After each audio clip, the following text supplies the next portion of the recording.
దేవునికి మహిమ కలుగును గాక. చేరి వచ్చిన సంఘం అంతటికి యేసుక్రీస్తు వారి పరిశుద్ధమైన నామంలో మీ అందరికీ నా శుభాభివందనాలు. అందరూ బాగున్నారా? అందరూ ఒకసారి గట్టిగా హల్లెలూయా చెప్దామండి. హల్లెలూయా. మీ పక్కన ఉన్న వారికి ఒకసారి ప్రైజ్ ది లార్డ్ చెప్దాం, సంతోషంతో, కొంచెం కోపంగా కాకుండా. హల్లెలూయా. మనకు ఒక ప్రశ్న రావచ్చు. మొట్టమొదటిగా ఒక ప్రశ్నతో మనం వాక్యంలోనికి వెళ్దాము. మనకు ప్రశ్నలు సమాధానాలు అంటే చాలా ఇష్టం కదండి. ఇదంతా కష్టమైన ప్రశ్న కాదు, కానీ సులువైనది. అందరం కూడా వాక్యం పైన దృష్టిని కేంద్రీకరిద్దాం. మనకు ఒక ప్రశ్న ఏంటి అంటే, నేను ఇక్కడున్న వారందరూ కూడా బాప్తిసం తీసుకున్న వాళ్ళు చాలా మంది ఉన్నారు కదా. ఎంతమంది బాప్తిసం తీసుకున్నారు? చాలా మంది ఉన్నారు. ఇంకా తీసుకుని వారు కూడా రక్షణ పొందును గాక. వారి నిమిత్తం కూడా ప్రార్థన చేద్దాం. తీసుకున్న వారు, తీసుకోకుండా ఎదురు చూసే వారు అందరు ఇక్కడ ఉన్నారు. అందరికీ ఒక ప్రశ్న ఎప్పుడైనా రావచ్చు. ఏంటి అంటే, నేను దేవుని నమ్ముకున్నా, యేసు ప్రభు నా దేవుడని హృదయంలో నమ్మి నోటితో ఒప్పుకున్నా, ఇంకా నేను పాపము నుండి, లోకము నుండి, శాపము నుండి వేరు చేయబడి ఎవరిగా మార్చబడ్డారు?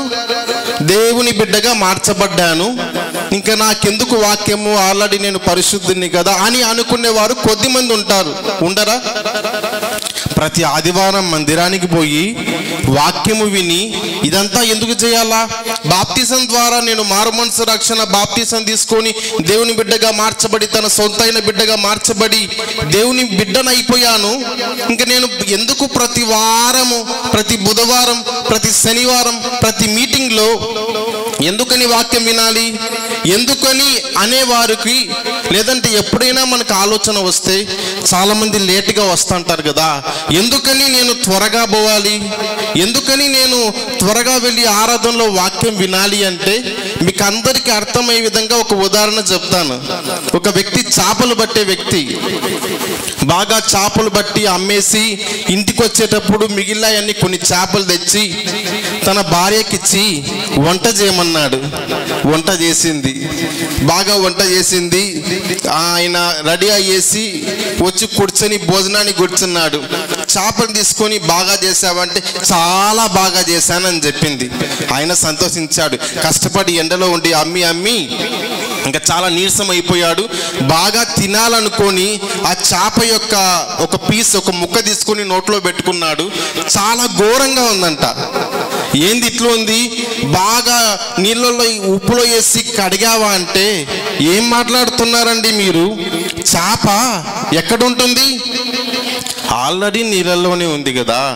ఇంకా మళ్ళీ దాన్ని ప్రత్యేకంగా నీళ్ళల్లో వేసి, ఉప్పుతో వేసి, ఉప్పు నీళ్ళే కదా, ఎంత మంచి నీళ్ళు ఉంటుందా? నీళ్ళల్లో ఉండే చేపను నీళ్ళల్లో వేసి మళ్ళా రుద్ది కడిగి అంత చేయడం ఎందుకు? నీళ్ళలో నుంచి తెచ్చారు కాబట్టి అట్లే వండాను అని చెప్పిందంట. నీళ్ళల్లో ఉన్న చేపను తెచ్చి వంట చేయాలంటే ఏం చేయాలి? నీళ్ళతో కడగాలి, ఉప్పేసి బాగా కడగాలి, రుద్దాలి. ఎందుకు? ఆల్రెడీ అది నీళ్ళలో ఉన్నా దాని గుణం ఏంటి? దాన్ని శుభ్రపరచాలి. మనం ఈ పాపపు ప్రపంచంలో, లోకంలో ఉన్నాము. ఈ పాపపు ప్రపంచం యొక్క గుణం ఏంటి? పాపమే.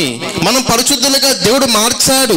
అయితే ఈ పాపపు ప్రపంచంలో ఉన్న మనము అనుదినం ఈ వాక్యము చేత కడగబడాలి, ఉతకబడాలి, కొట్టబడాలి. వాక్యం ఏ విధంగా కొడుతుందంటే, ఒక రాయితో విసిరేది కానీ వాక్యం శుద్ధి వంటిదని పరిశుద్ధుడైన దేవుడు, ఆత్మ దేవుడు రాయించినటువంటి వాక్యంలో ఉన్నది. ఈ వాక్యం ఏం చేస్తుందంటే, ఒకవేళ ఒక వ్యక్తి రక్షణ పొంది దేవునికి వ్యతిరేకంగా పాపము చేశారనుకోండి, ఈ వాక్యము ద్వారా దేవుడు మాట్లాడి రాయి లాంటి హృదయమును బద్దలు కొట్టి సున్నితముగా మార్చి పరిశుద్ధుడిగా, పరిశుద్ధురాలిగా దేవుడు మార్చుతాడు. కాబట్టి ప్రతి వారం ఏం కావాలి? పరిశుద్ధమైనటువంటి దేవుని వాక్యం కావాలి. ఈ వారం నాకెద్దులే, వచ్చే వారం విందామనుకుంటే చాలా కష్టం. ఆ యొక్క నీళ్ళల్లో ఉన్న చేపను తెచ్చి వండుకొని తిన్నట్టు ఒక చేపనే మనం తినలేము కడగకుండా. అట్లాంటిది మన పాపపు లోకములో పరిశుద్ధుడైన దేవుని చేత కడగబడకుండా జీవించడం అసాధ్యం. కాబట్టి ప్రతి వారము ఖచ్చితంగా మందిరానికి హాజరవ్వాలి. హాజరయ్యి ఏదో వచ్చాను పోయాననే విధంగా కాకుండా, వచ్చాను, వాక్యం ద్వారా నింపబడ్డాను, వెళ్ళాను, లోకానికి ఉప్పుగా వెలుగుగా మార్చబడ్డాననే విధముగా ఉంటేనే నిజమైన సాక్ష్యపు జీవితం. ఈ దినాన మనం 2 విషయాలను మాత్రం తెలుసుకోనబోతున్నాం. పరిశుద్ధ గ్రంథము నుండి 1వ రాజుల గ్రంథం 18వ అధ్యాయం 21వ వచనం చదువుకుందామండి. 1వ రాజుల గ్రంథం 18వ అధ్యాయం 21వ వచనం. పాత నిబంధనలో ఉన్నటువంటి 299వ పేజీ నెంబర్.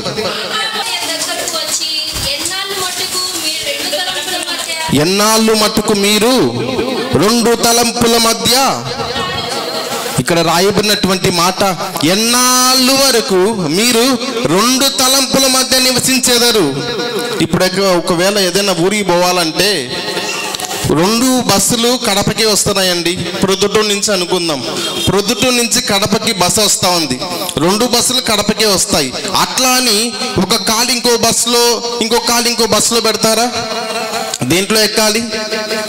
2 కడపకే వస్తాయి, ఏదో ఒక దానిలో ఎక్కాలి.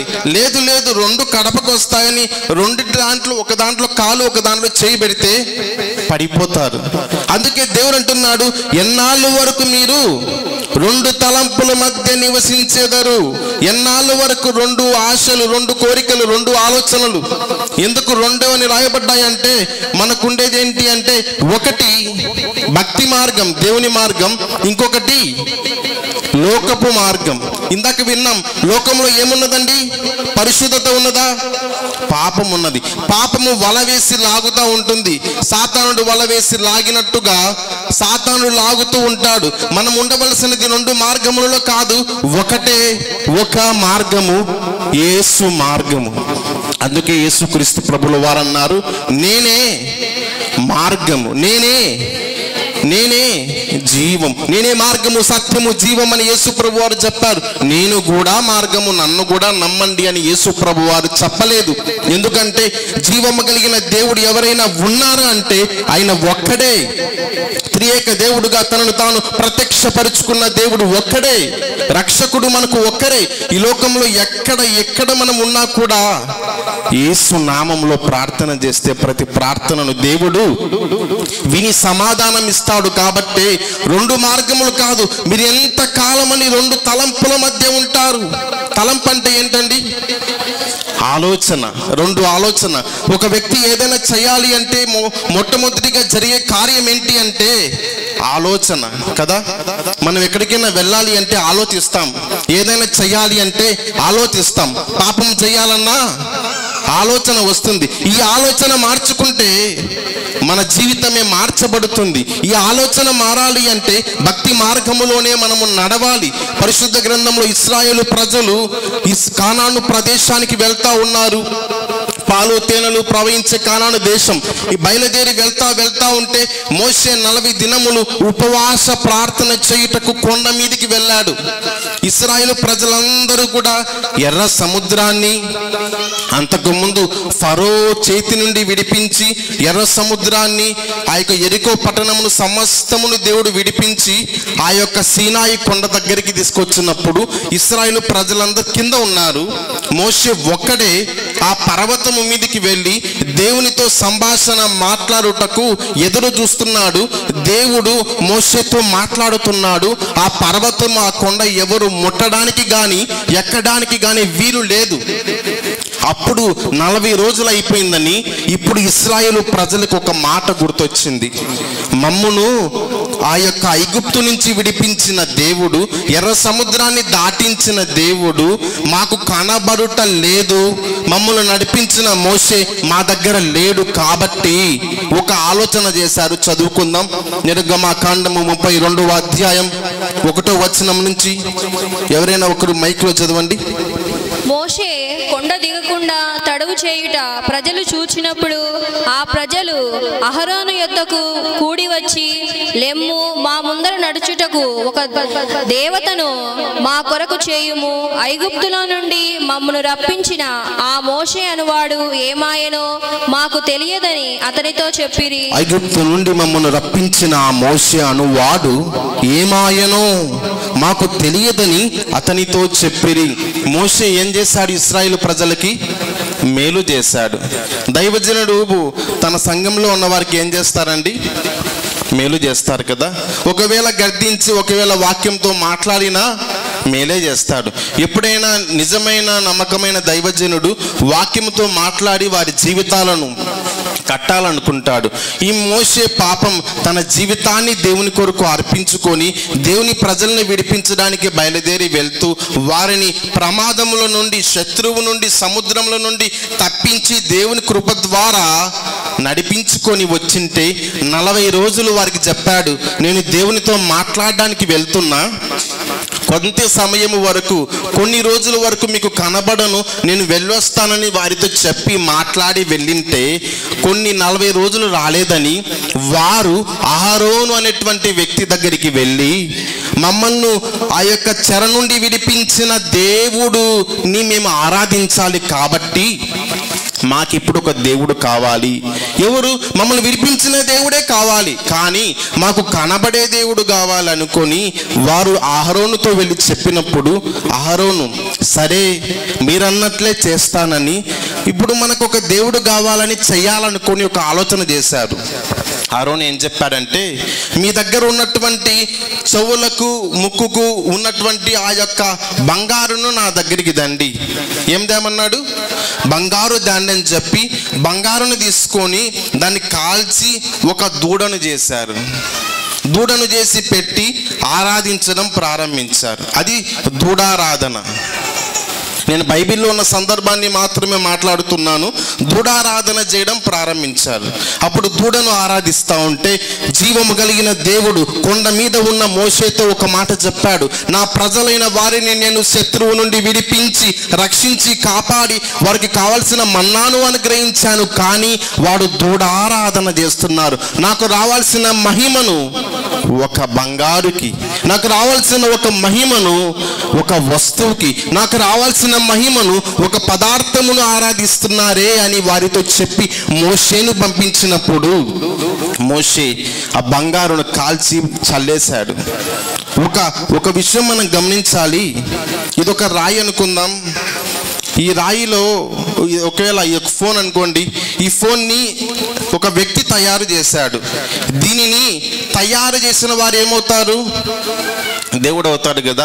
మనుషులను తయారు చేసిన వాడే దేవుడు అవుతాడు. కానీ మనిషి చేసుకున్న ఒక ప్రతిమ ఎన్నడూ కూడా పూజింప తగినది కానే కాదు. నేను ఒక మాట ఎప్పుడు చెప్తా ఉంటాను, జీవము కలిగిన దేవుడు, రోషము కలిగిన దేవుడు, సూర్య చంద్ర నక్షత్రములను సృష్టించిన దేవుడు, ఆకాశము నా సింహాసనము, భూమి నా పాదపీఠం అని చెప్పిన దేవుడు ఒక రాయిలో ఉండే అంత చిన్న దేవుడు కానే కాదు.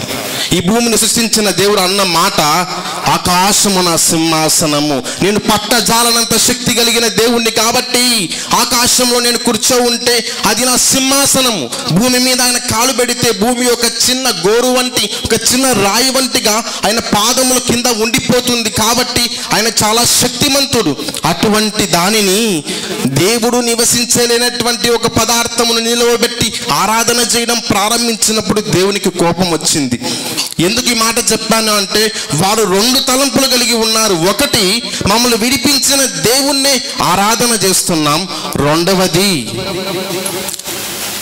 ఆ యొక్క దూడకు ఆరాధన చేస్తున్నారు. విడిపించిన దేవుణ్ణి అని మనసులో అనుకుంటూ దేవునికి ఇష్టం లేని పదార్థమును ఎదుట పెట్టుకొని ఆరాధన చేసేటప్పుడు దేవునికి కోపం వచ్చింది.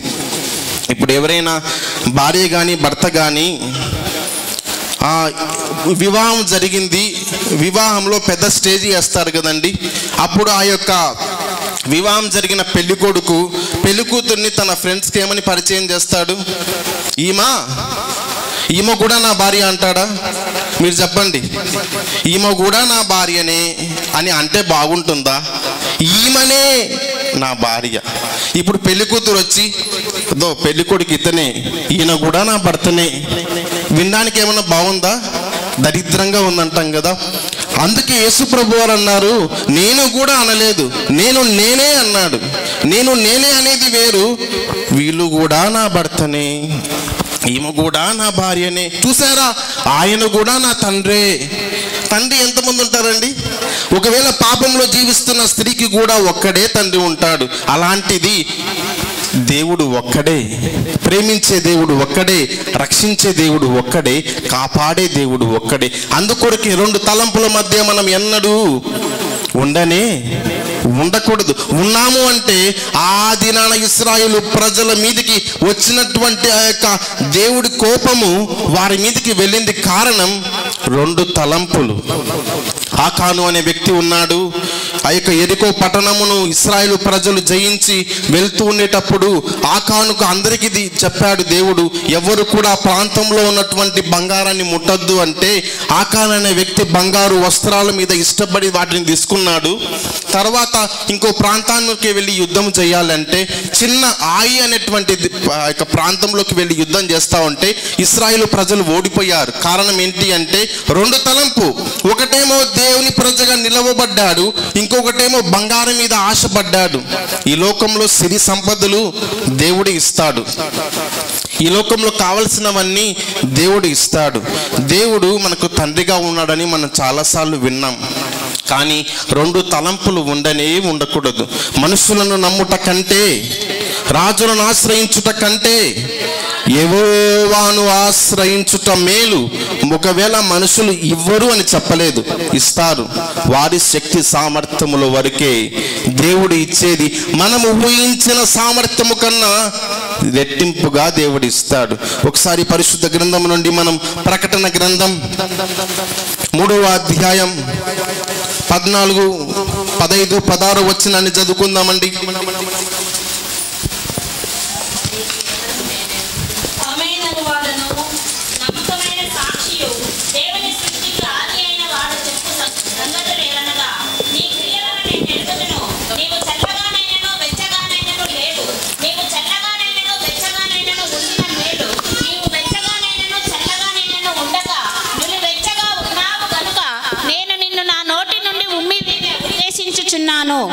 చాలండి.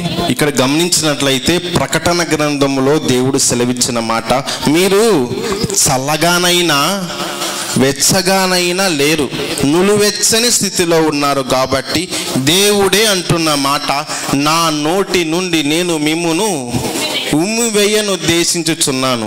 ఒకసారి ఒక మాట గమనించారా? నేను త్వరగానే ముగిస్తాను.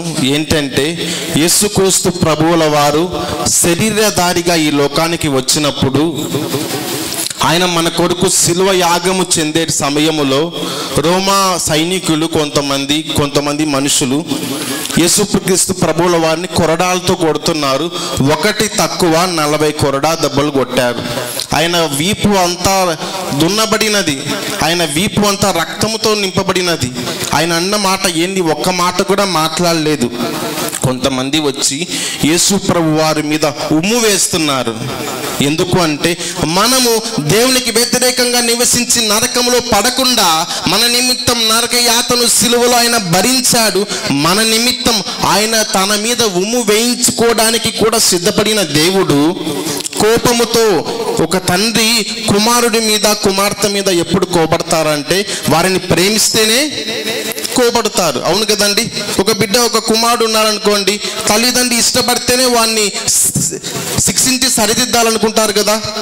వారు ఒకవేళ దొంగతనం చేసినా పాపం చేసినా పోనీలే నా బిడ్డ భలే మంచి టాలెంట్ కలిగి ఉన్నాడు అంటాడా? తప్పు చేస్తే నిజమైన తండ్రి వాణ్ణి సరి చేస్తాడు. అవునా కదా? అదేవిధంగా మన దేవుడు కూడా మనలను సరి చేయాలని తన వాక్యముతో మాటతో అనేకమైనటువంటి విధములుగా మార్చబడకుండా మనం ఉన్నట్లయితే, రెండు తలంపులు కలిగి ఉన్నట్లయితే అది దేవుని చిత్తము కానే కాదు. అందుకొరకే రెండు తలంపులు కాదు. నరకం ఉంది, నెక్స్ట్ ఏముందండి? పరలోకం ఉంది. నరకము, పరలోకం, మంచి ఉంది, నెక్స్ట్ చెడు ఉంది. మనకు తెలియకుండా ఏమీ లేదు. మనకు తెలుసు మంచి ఉంది, చెడు ఉంది. మంచివాడున్నాడు, చెడ్డవాడున్నాడు, ఆత్మీయుడు ఉన్నాడు, లోక స్నేహితుడు ఉన్నాడు, పరలోకం ఉంది, నరకం ఉంది. ఏది కావాలో మనమే ఎన్నుకోవాలి. అది మన చాయిస్ దేవుడు ఇచ్చాడు. ఏదేను తోటలో కూడా తినద్దన్న పండును తింటావా మరణిస్తావు, తిను అని ఆ యొక్క ఫలాన్ని తింటావా జీవిస్తావని దేవుడు చెప్పాడు. వారు ఎన్నుకున్న ఫలం ఏంటి? దేవుడు వద్దన్న దానిని. ఈ దినాన 2 తలంపులు మనకు వద్దు, కానీ ఒకే తలంపు కలిగి, ఒకే ఆలోచన కలిగి, జీవము కలిగిన దేవుణ్ణి ఆరాధన చేద్దాం. క్రైస్తవులను పిలువబడేటువంటి వారు ఆ వివాహమునకు ముందు రోజులు ఏం చేస్తారంటే ఆ యొక్క పసుపు పోయడం ఆ విధంగా చేస్తారు కదండి. ఒకవేళ ఎవరైనా అడిగితే పసుపు మంచిదే కదా, ఎవరు కాదని లేదు, పసుపు మంచిదే. క్రైస్తవులు అనబడేటటువంటి వారు ఎన్నడూ కూడా ఆచారాలను పాటించనే కూడదు. అయితే పసుపు మంచిదేనండి కాబట్టి ముందు రోజు పసుపు పూస్తున్నాం అంటారు. ఏమి, పెళ్లికి సంవత్సరానికి ముందు పసుపు పూసుకోవచ్చు కదా, పెళ్లికి ముందే పూస్తే అది ఆచారం, అది కప్పుకోవడానికి మాత్రం పసుపు మంచిదే. ప్రియమైనటువంటి వారులారా, మనము జీవిస్తున్న జీవితం సాక్షి జీవితం కలిగి దేవునికి ఇష్టంగా ఉండాలి అంటే ఈ లోక ఆచారాలు మనుషుల కొరకు మనము ఇష్టపడి చెయ్యక దేవుని కొరకు విడిచిపెట్టాలి. ఒక తాగుబోతే స్నేహితులు ఉన్నారనుకోండి, వాడి కొరకు ఇష్టపడతాడని వారి కొరకు తాగి లోకంలో నశించడం కాదు, కానీ దేవుని కొరకు నిత్య జీవం కొరకు జీవించి నిత్యమైన మహిమను పొందుకోవడానికి ఒకే తలంపుతో జీవిద్దాం. దేవుడిచ్చేటువంటి ఆశీర్వాదాన్ని పొందుకుందాం. ఈ వాక్యాన్ని మన ఆత్మీయ మేలుకై దేవుడు దీవించి ఆశీర్వదించునుగాక. ఆమేన్.